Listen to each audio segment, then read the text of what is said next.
सौरभ पहिल्यांदा माझी आई घरी आली होती. तिला साधा उंबरठा ओलांडून सुद्धा आत येऊ दिला नाही.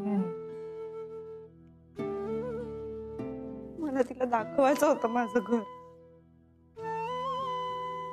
काय नशीब आहे रे. कस्तुरी, तू असा नको विचार करूस प्लीज. फक्त आपल्या मुलीचा अपमान होऊ नये ना म्हणून काही न बोलता निघून गेले. मला त्यांना थांबवता सुद्धा नाही आलं.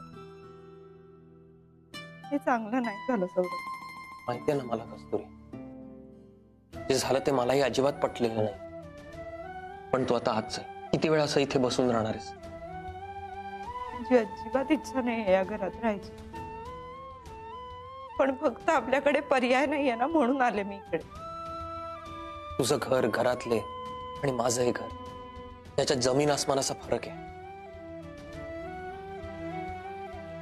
आपलं घर छोटं असलं ना चाळीतलं, तरी तिकडे राहणाऱ्या माणसांची मनं मोठी.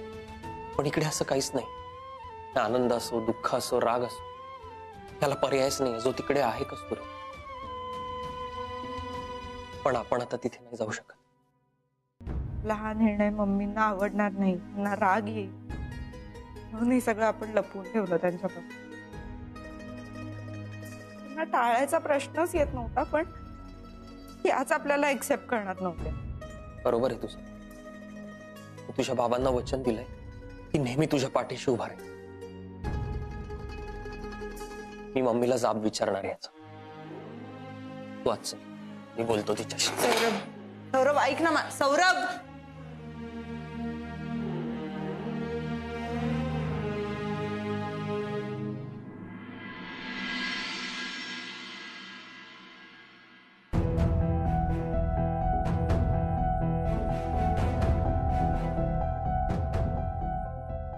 जा विचारायला आला असशील तर आलास, तसाच गेलास तरी चालेल. जे घडलं ते चुकीचं होतं असं नाही का वाटत तुला?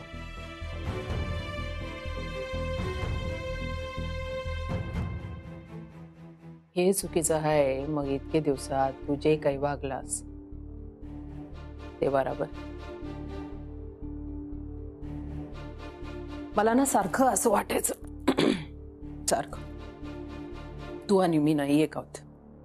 माझ्या आतमध्ये जे काही चालतं ते तुला बरोबर कळतं. नाही, असं नाही. फरक आहे आपल्या दोघांमध्ये. मी अशी मम्मी सगळ्यांच्या समोर खुल्लेआम जे करायचं ते करते. पर माझ्या पुरानं एवढी मोठी गोष्ट लोकांना तर सोडा, स्वतःच्या मम्मीला सुद्धा विचारून गेली नाही. मम्मी, कस्तुरीची आई पहिल्यांदा आपल्या घरी आली होती. कस्तुरी लग्न करून या घरामध्ये आली ना तेव्हा पहिल्यांदा तिचा बाप तिला हाताला धरून या घरातनं ओरडून सगळ्यांचे अपमान करून घेऊन गेला होता. आपण आधीच सांगितलं होतं आपल्या डोक्यावर कोणी सुद्धा मिऱ्या वाटायच्या नाहीत. त्यो हवालदार असेल ना तिकडं चौकीत, हित नाही. माझ्या भाईचं घर आहे. आजपर्यंत कुठल्या पोलिसाची हिंमत नाही झाली या घराचा उंबाठा ओलांडून आत यायची आणि त्याच घरामध्ये येऊन त्याच घरातल्या लोकांचे अपमान करून दादागिरी करून तिकडनं तो माणूस गेला. आणि तरी बी माझा पोरगा, मला माहितीये ना त्याचीच बाजू घ्या. तू हे परत सगळं का बोलतेस? या जुन्या गोष्टी उकरून काढून काही उपयोग आहे का आता? काय इसरायचं? काय इसरायचं सांग ना. भाईवर हल्ला केला हे इसरायचं का? त्यानं दादागिरी केली हे इसरायचं का? माझं पोरग माझ्याशी खोटं बोलतंय हे इसरायचं? काय इसरायचं? सगळ्यात जास्त कुठल्या गोष्टीचा त्रास होतो माहिती का तुला? आपण ज्या माणसावर जेव्हा पाड विश्वास ठेवतो ना तो माणूस आपला विश्वासघात करतो. त्या गोष्टीचा सगळ्यात जास्त त्रास होतो. आणि त्याच्यासाठी मी तुझी माफी मागतो. चालेल, आणि अशी माफी मागणार का तू माझी? मग काय करू मी सांग, काय करू? तू देशील ती शिक्षा मी भोगायला तयार.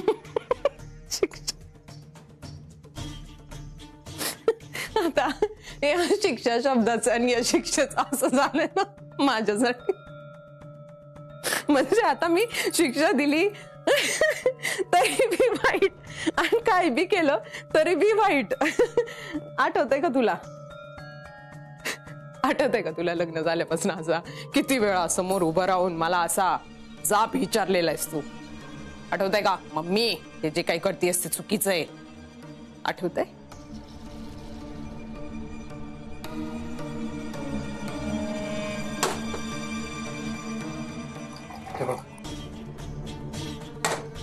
जे काही घडलं, लग्न आणि प्रेम या दोन गोष्टींमध्ये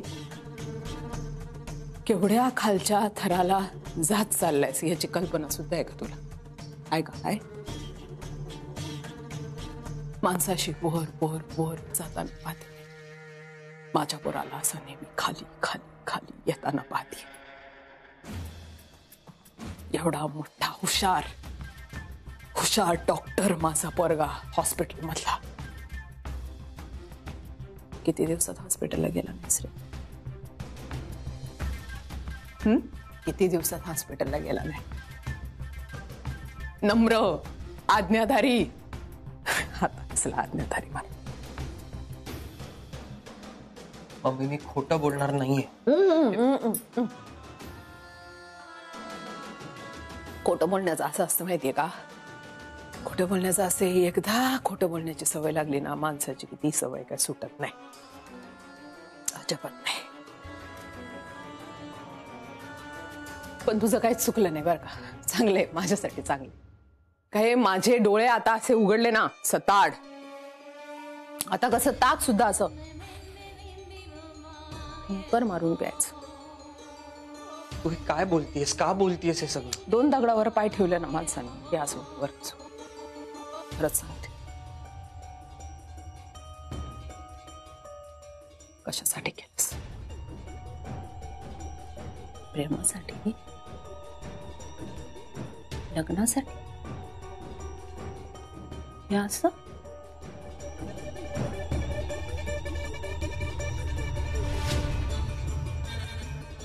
प्रेम केलं नाही का रे मी तुझ्यावर? हा, जीवापाड प्रेम केलं, पण त्याच्या बदल्यात एकच गोष्ट मागितली, पोरा माझा विश्वासघात करू नकोस बाबा. तू विश्वासघात केलास माझा, तुझी मम्मी केली म्हणून समज. मेली, चित्तेपणी मारलं मला. मी आता जिवंत आहे ती फक्त माझ्या बाईसाठी. माझ्या मागणं माझ्या बाईचं काय होणार विचार सुद्धा करत नाही मला. असं बोलू नकोस. माझं बाबांवर लक्ष आहे. हो, खरं का काय रे सौरभ? लक्ष आहे व्हय?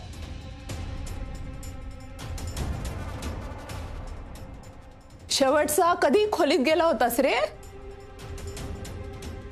भाईच्या खोलीत शेवटचा कधी गेला होतास?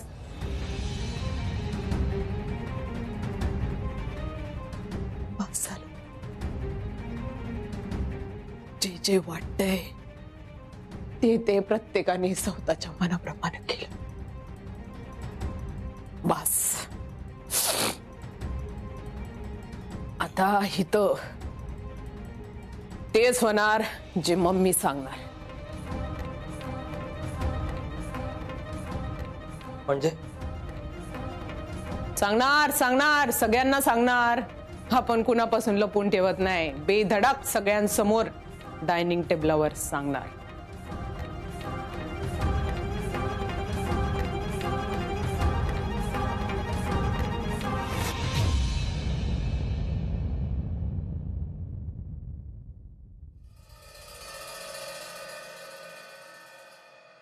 हॅलो. हा बाबा, नाही मी तुम्हाला गोळ्यांचा फोटो पाठवतो. हा तुम्ही नाव नका सांगू. हो पाठवतो. Okay okay, bye bye bye.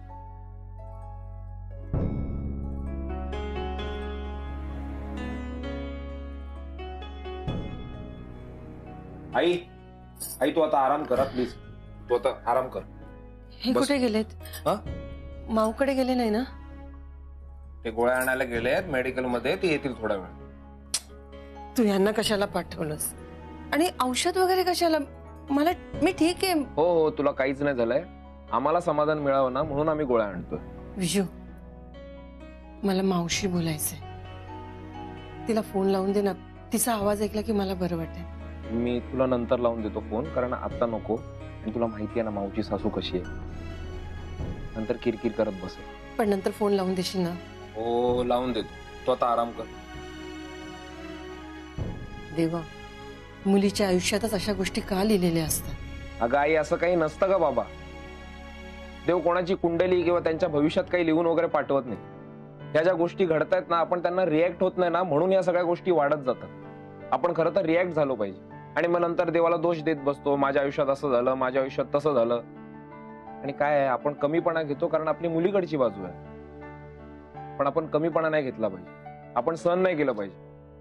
वहिनी, माऊ कुठे दिसत नाहीये. नाही, तिच्या घराला पण कुलूप आहे. कुठे गेलीये का? की हनीमूनला वगैरे गेली परत? आता नवीन लग्न आहे म्हणजे फिरणं होणारच. आमचे हे हनीमूनला म्हणून घरातल्या सगळ्यांना घेऊन देवदर्शनाला गेले होते.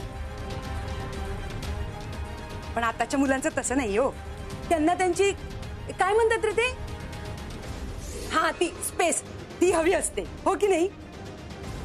कुठे गेलीये ती? दोघं बाहेर गेलेत, हनीमूनला नाही गेलेत. परत कधी येणार आहे? परत येणार आहे ना? काकू, तुमचं काय काम आहे का? अरे, आपले डॉक्टर जावई आहेत ना, त्यांनी मला एक औषधाची गोळी लिहून दिली होती. तर त्यांना विचारायचं होतं की पायावर काही औषध आहे का म्हणून. पण कधी येणार आहेत? मी आल्यावर सांगतो तुम्ही. बरं. हा. बहिणी, काही झालंय का? नाही, तुम्ही विचारात दिसताय म्हणून विचारलं. नाही, जरा डोकं दुखतंय माझं. काकू, तुम्ही प्लीज थोड्या वेळाने येता का? आईला जरा आराम करून.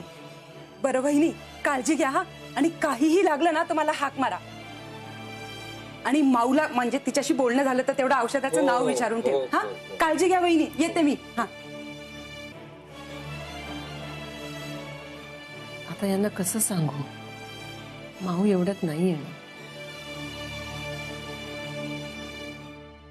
ओ बाबा, आता काय वर्षभरानंतर येणार आहे का? या ना लवकर. अरे जरा धीर धर ना, सगळ्यांनाच भूक लागली आहे. धीर काय धर? आई त्यांची रडगाणी चालू होती, तेवढी भूक लागली मला. हा, आता मस्त पैकी जेऊ. पोटात इतके काव काव काव काव काव करत होते, पण विश्वास मजा आली का? पिक्चरच बघायला मिळाला का? अहो, तुम्ही कशाला घेतला वाढायला? मला हाक मारायची ना, मी वाढलं असतं. कशाला? तू बस. आज किती दिवसां घरी आलीस तू? पण नाही, नको नको, मी वाढते, तुम्ही बसा. नको, राहू देत. बस म्हणतोय ना. अगं तू बस. काका, अहो मला खरंच भूक नाही आता, मी नंतर जेवेन, द्या मी वाढते. अगं, तुला भूक का नाही आता पण? ओ बाबा, बस म्हणते तर बसा ना. बरं ठीक आहे, वाढ. अरे सौरभ, अरे कुठं चाललं बाबा? तुझीच वाट बघत होतो आम्ही जेवायला. ये बस. नाही आत्या, मला भूक नाही. सौरभ, नाही मला माहितीये तुला त्रास होणार, पण आता विचार करून जेवणावर राग काढून काही उपयोग आहे का? हा, भुक्या पोटीने जवते तिला रात म्हणून नाही, असं बहिणाबाई पण म्हणून गेलीये. बस जेवायला बस.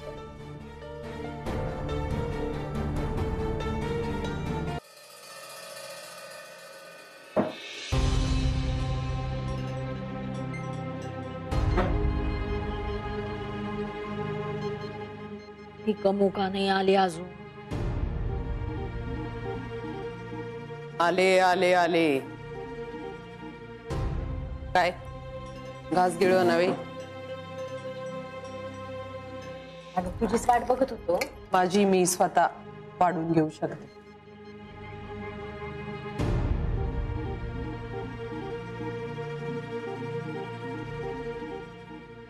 कस्तुरी, तू पण बसून.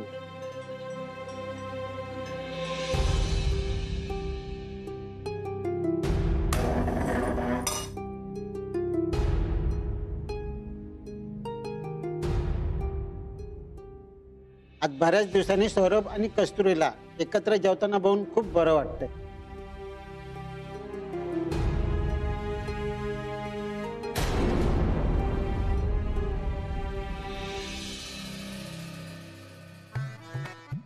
ओ पदरी पडलं. पुढे ठेवले ते गिळा.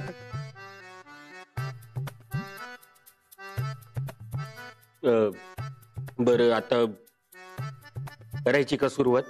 सगळ्यांनी जेवण सुरू करण्याच्या आत एक महत्वाची गोष्ट सगळ्यांना सांगायची.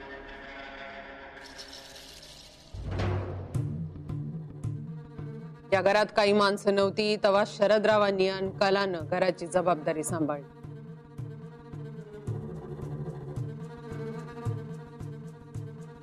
अगदी घरात जेवण बनवण्यापासून बारीक सारीक सगळी छोटी छोटी काम.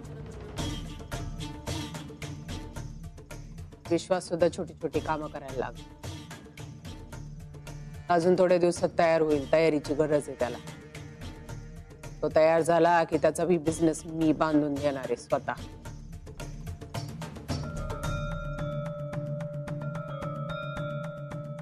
पण आधी तो नीट काम करायला शिकला पाहिजे तेव्हाच.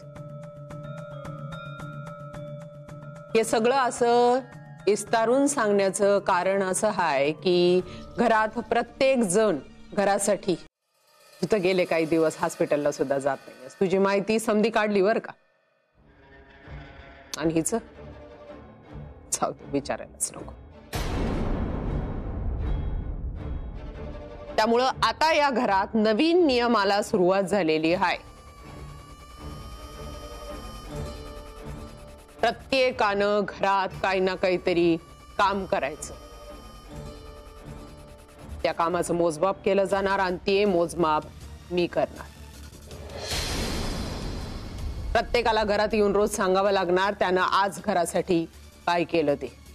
ज्यांनी गेले काही दिवस योगदान दिलं नसेल त्यांना ही कसर भरून काढायला पाहिजे.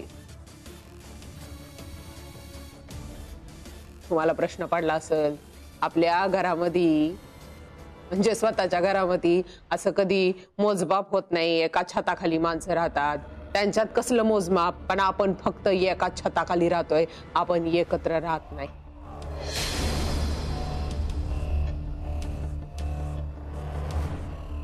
गेले काही दिवसात या घरामध्ये जे जे काही घडलंय त्याच्यावरनं हे साफान स्पष्ट झालेलं आहे. त्यामुळं घरात काम न करता राहायला ही काय धर्मशाळा नाही.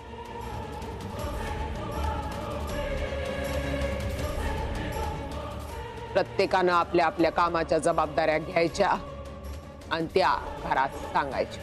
पटत असेल तर राहायचं. ज्या कुणाला हे पटत नसेल त्यांना आत्ताच उठून तडक घर सोडून निघून जायचं. हा मी बनवलेला नियम.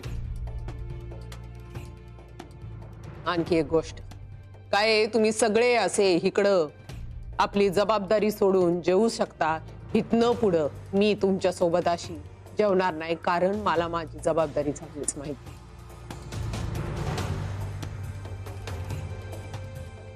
जबाबदारी कशी सांभाळायची ते बी माहितीये आणि जबाबदारी काळजी.